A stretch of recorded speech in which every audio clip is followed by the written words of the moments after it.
मी एक गृहिणी होते. चूल आणि मूल बस एवढंच माझं विश्व होतं. माझं शिक्षण एम ए झालं होतं.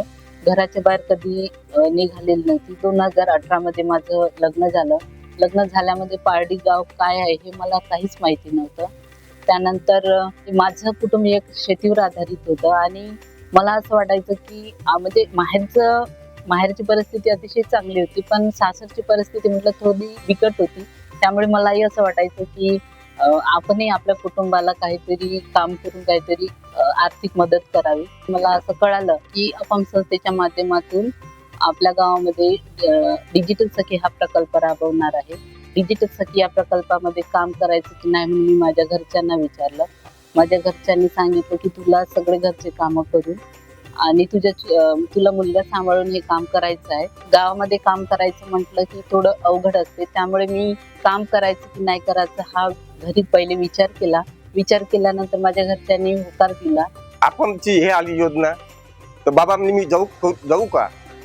मी आम्ही जा माझं सहमत आहे. तर त्यांनी मग सुरुवात केली.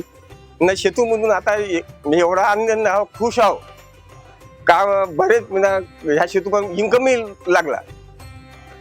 आमच्या कुटुंबाला खूप सहकार्य होऊन आमच्या सुनबाईचं. सुरुवातीला आम्हाला गावामध्ये गृहभेटी करायला लावल्या. गावामध्ये जेव्हा गृहभेटी करत होतो तेव्हा आम्ही गावातील लोकांना शासकीय योजनांची आणि डिजिटल मोड ऑफ पेमेंट याविषयी माहिती द्यायचो.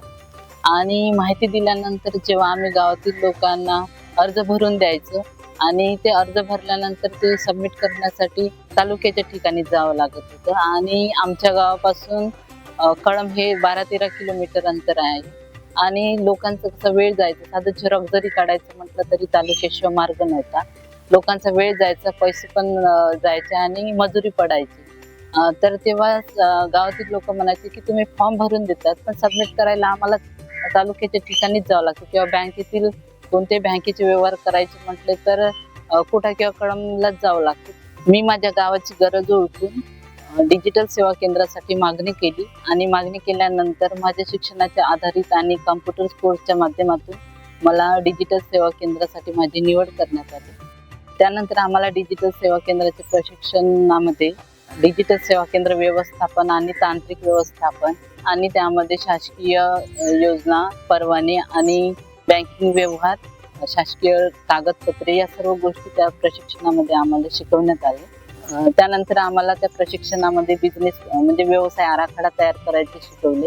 प्रकल्पाच्या वाटामधून आम्हाला computer, desktop, printer, lamination machine, UPS, web camera इत्यादी साहित्य आम्हाला या प्रकल्पाच्या माध्यमातून देण्यात आले.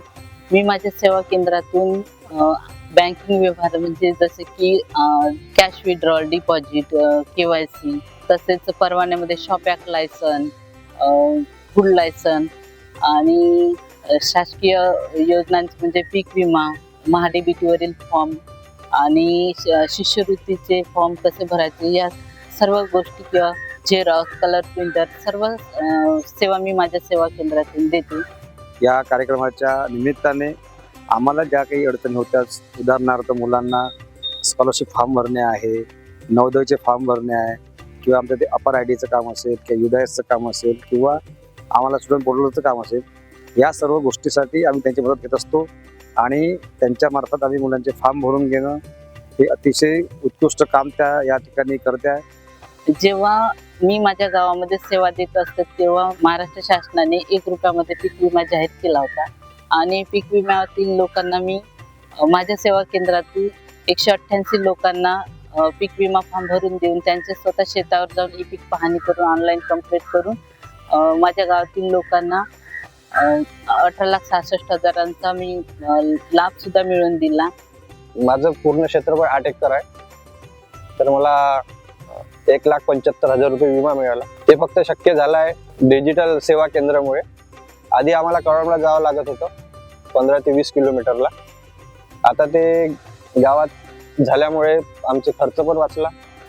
मी माझ्या सेवा केंद्रातून महिन्याची 200 ते 300 लोकांना सेवा देते. मी माझ्या सेवा केंद्रातून प्रत्येक सेवा देत असताना माझ्या गावातील लोकांना बँकिंगचे व्यवहार करण्यासाठी कोठ्याला किंवा कळंबलाच जावं लागत होतं. तर मी बँक मॅनेजर यांना एक अर्ज सादर केला की आमच्या गावामध्ये ग्राहक सेवा केंद्र नसल्यामुळे मला बँकेकडून BC पॉईंट देण्यात यावे म्हणून त्यांनी माझ्या कामाची पाहणी केली, माझ्या सेवा केंद्राची पाहणी केली आणि त्यानंतर मला सेंट्रल बँक ऑफ इंडियाने BC पॉईंट दिला आणि त्या BC पॉईंटच्या माध्यमातून मी ATM काढणे, बँक खाते काढणे, KYC करणे, आधार लिंक करणे, कॅश डिपॉझिट, विड्रॉल या सर्व सुविधा किंवा बचत गटांचे कॅश डिपॉझिट करणे, त्यांचं म्हणजे KYC करणे, प्रत्येक काम मी माझ्या गावामध्ये सर्व सेवा मी माझ्या सेवा केंद्रातून देत होती. डिजिटल सखी के बारे में, उनका सर्विस के बारे में बोलने के लिए इच्छा करूंगी कि उनका डिजिटल बैंकिंग सर्विस का है ना, वो ऑनलाइन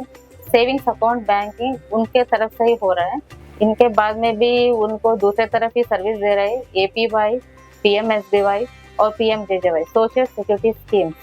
ये स्कीम्स भी डिजिटल बैंकिंग सर्विस में ही हो रहे हैं और BC पॉइंट का सर्विस में भी हो रहा है. ग्रामपंचायतद्वारे मला कॉम्प्युटर ऑपरेटर म्हणून सुद्धा माझी निवड केली. त्यामधून मी माझ्या गावातील लोकांना विवाह नोंदणी दाखला, मॅरेज सर्टिफिकेट, डेथ सर्टिफिकेट, नमुना तर या सर्व सुविधा मी माझ्या सेवा केंद्रातून देते. आमच्या इथे जे म्हातारे लोक आहेत समजा यायला बँकेत संघ जे निराधार बिराधार काढायचे पैसे राहिले काढासाठी समजा जे तालुका लेवलवर जायचं काम पडत होतं तर ते आता गावातच व्हायला लागले. त्यामुळे खूप सारा बदल आमच्या गावामध्ये झाला. मिळालेल्या उत्पन्नातून मी माझ्या कुटुंबातील आर्थिक खर्च करते आणि बचत सुद्धा करते. अफाम संस्थेमुळे आणि या प्रकल्पामुळे माझ्या जीवनाला एक आकार मिळाला आणि माझं जीवनच या प्रकल्पामुळे बदलून गेलं. मला माझ्या आयुष्यात उभं करण्याचं काम या प्रकल्पाने केलं आणि माझी या प्रकल्पातून माझ्या गावामध्ये एक नवीन ओळख निर्माण झाली. त्यामुळे मी या प्रकल्पाची शतशः